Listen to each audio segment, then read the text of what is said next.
Вы смотрите информационный выпуск Амшек-Пшара на канале Абхазского телевидения. Здравствуйте.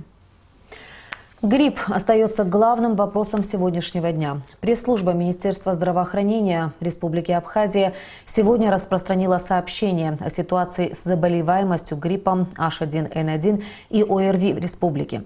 Согласно данным Государственной санитарно-эпидемиологической службы, на 29 января в Абхазии зафиксировано 7 подтвержденных случаев заболевания гриппом штамма H1N1, так называемый свиной.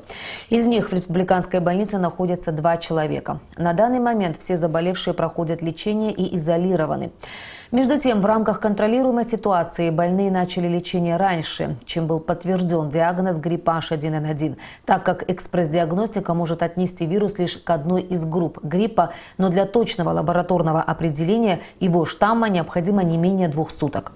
Медицинские работники провели профилактическую санацию всего окружения больных данным штаммом гриппа. Введение всех обратившихся с симптомами ОРВИ в лечебно-профилактические республики осуществляется по схеме лечения вирусных заболеваний.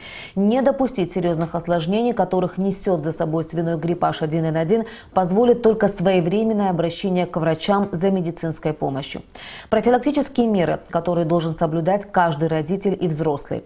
Оксалиновая мазь в носовые ходы, частое мытье рук, полоскание горла теплой водой с солью или содой, витаминные препараты групп А, Б и С, обильное питье до 2 литров в день.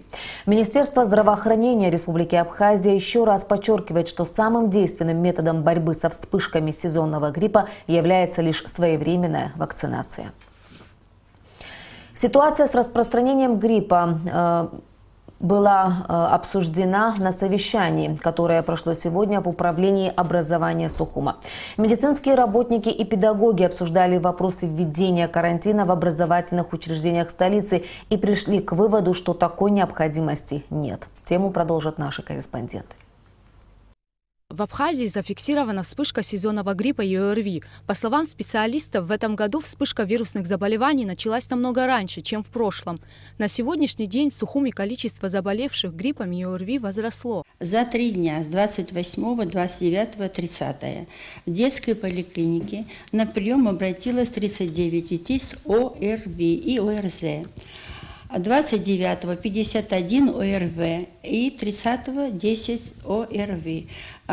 И все дети, не подтвердился грипп H1N1, а лечение назначено амбулаторное. По городской поликлинике за 3 дня всего 3 ОРЗ.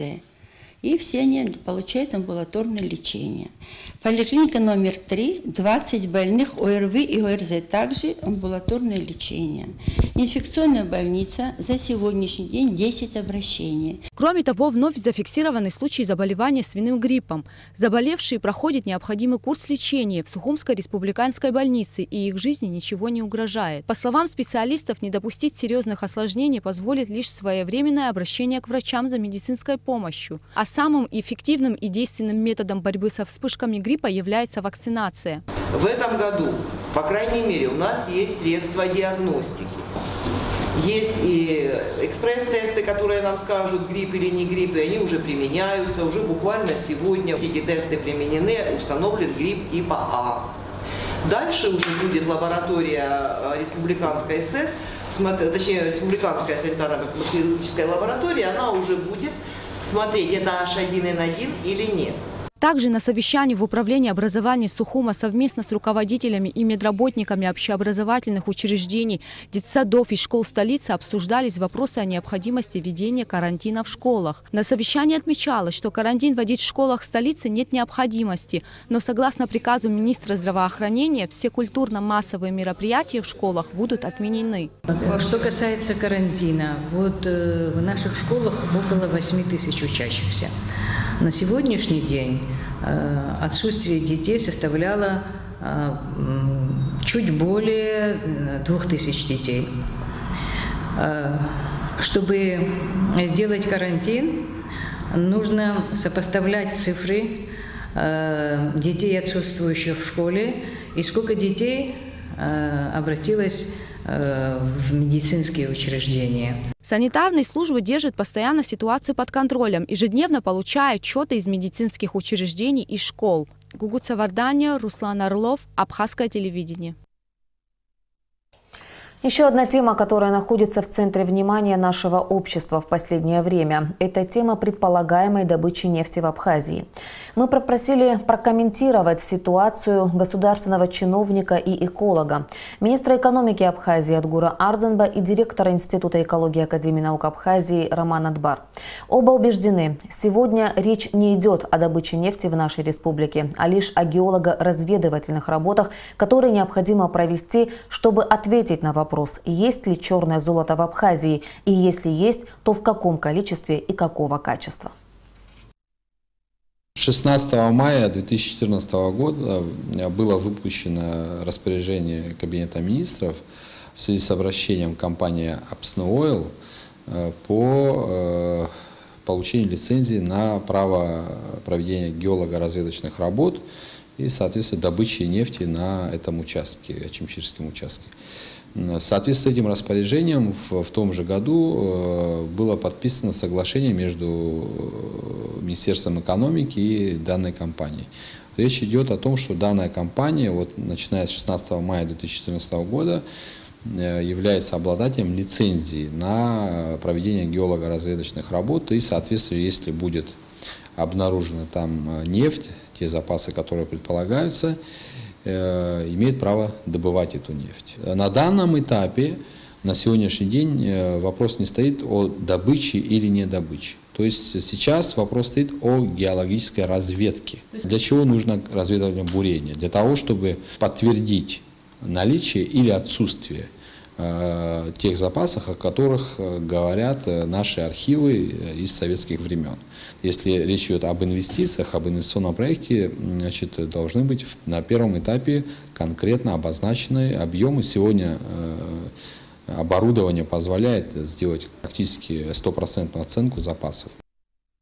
Институт экологии достаточно хорошо информирован относительно изысканий, которые проводятся на территории Абхазии, в акватории, прилегающей морской акватории, по данному вопросу. И я могу сказать, что вообще постановка вопроса добывать нефть или не добывать нефть, она абсолютно неправомочная. Почему? Дело в том, что для того, чтобы добывать нефть, сначала ее нужно найти. Тот этап, на котором находится сегодня состояние вопроса, это изыскание. И причем большая часть этих изыскательских работ находится в поле экологической безопасности. Поиск нефти в Абхазии начался еще после Великой Отечественной войны.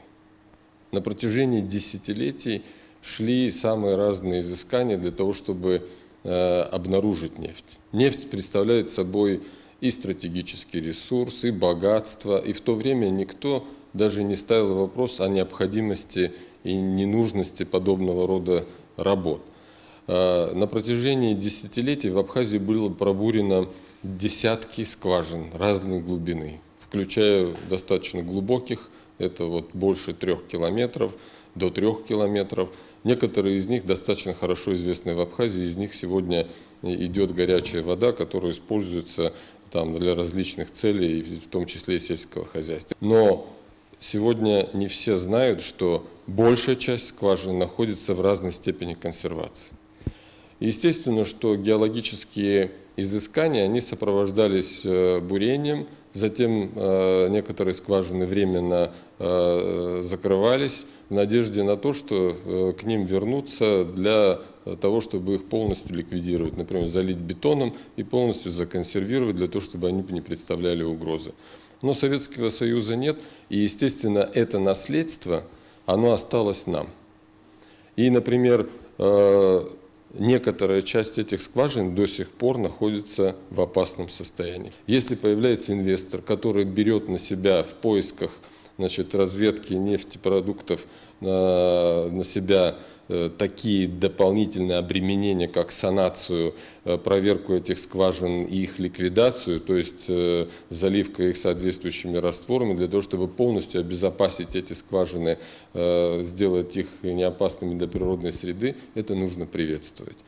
И правительство, конечно, идет по пути решения данного вопроса, соглашаясь с предложениями этих компаний. И это абсолютно оправданная практика. Но на сегодняшний день, я вас уверяю, нет ни одной живой души, которая может ответить на вопрос, есть ли нефть такого качества и такого количества, которое представляет собой промышленный интерес для добычи. Это вопросы, которые требуют ответа, причем с затратой достаточно больших ресурсов. И это ответ, который может быть дан в ближайшие 4-5 лет после проведения всех этих изысканий. У республиканской политической партии АПСН новый руководитель. Буквально на днях Виталий Габния, бывший вице-президент республики, был избран председателем партии. Как изменится? Изменится ли вообще курс партии АПСН? Каковы на сегодняшний день ее цели и задачи? Об этом мы поговорили с Виталием Габния. Интервью с председателем партии смотрите сразу после новостей. Сейчас небольшой отрывок из него. Фундаментальные основы создания партии, они лежат в плоскости либо провластной, либо центристской, либо оппозиционной. Центристских партий у нас нет. Мы в силу понятных обстоятельств являемся провластной организацией, в то же время не обременены никакими обязательствами, исходим из чистоты своих идей, намерений, мнений политсовета, являемся, еще раз говорю, абсолютно свободны в принятии решений, являемся самим для себя последней инстанцией. Сегодня состоялось первое рабочее заседание Государственной комиссии по проведению юбилейных мероприятий, посвященных 145-летию со дня рождения основателя абхазской литературы, выдающегося поэта, прозаика, драматурга, историка, общественного деятеля, народного поэта Абхазии Дмитрия Иосифовича Гулия и столетию со дня выхода первого номера газеты «АПСНА». Членами комиссии были обсуждены различные предложения по организации юбилейных мероприятий. В течение года во всех образовательных учреждениях страны пройдут литературные вечера, посвященные творчеству великого поэта. Так как до дня рождения Дмитрия Иосифовича остается не так много времени, было решено в этот день, 21 февраля, отметить дату в узком кругу в Доме музея писателя, а позже провести торжественный вечер в Абхазском государственном драматическом театре. 27 февраля, к столетию со дня выхода первого номера газеты «АПСНА», в Музее боевой славы имени Владислава Арзенба состоится научная конференция, до начала которой в Центральном выставочном зале Сухума будет организована фотоэкспозиция, посвященная истории газеты. Кроме того, на улицах городов и районов Абхазии появятся красочные баннеры со знаменитыми четверостишьями основоположника национальной литературы Дмитрия Гулия. Окончательный план юбилейных мероприятий комиссия должна представить в течение 2 недель. Дмитрий Иосифович Гулия, он бессмертен, произведения его действительно бессмертны. И чем больше времени проходит, тем больше мы убеждаемся и глубоко убеждаемся в том, что и его произведения, они по-прежнему актуальны. Настолько многогранные образы, представленные великим поэтом, прозаиком, но в то же время, насколько они представляют ценность в плане духовном, в плане выражения национальной идеи, национального мировоззрения. Что касается газеты национальной, нашей первой абхазской газеты «АПСНА», в страшных условиях и в плане политическом, в плане общественно-политическом создавалась эта газета.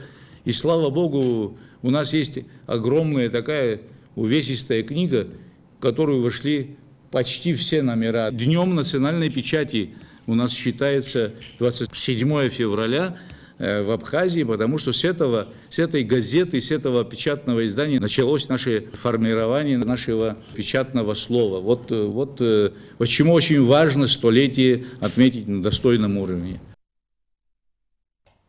И о погоде. По сообщению Гидрометцентра, завтра в Абхазии ожидается переменная облачность, без осадков. Ночью и утром местами возможен туман. Температура воздуха ночью плюс 4,9, днем плюс 10-15 градусов.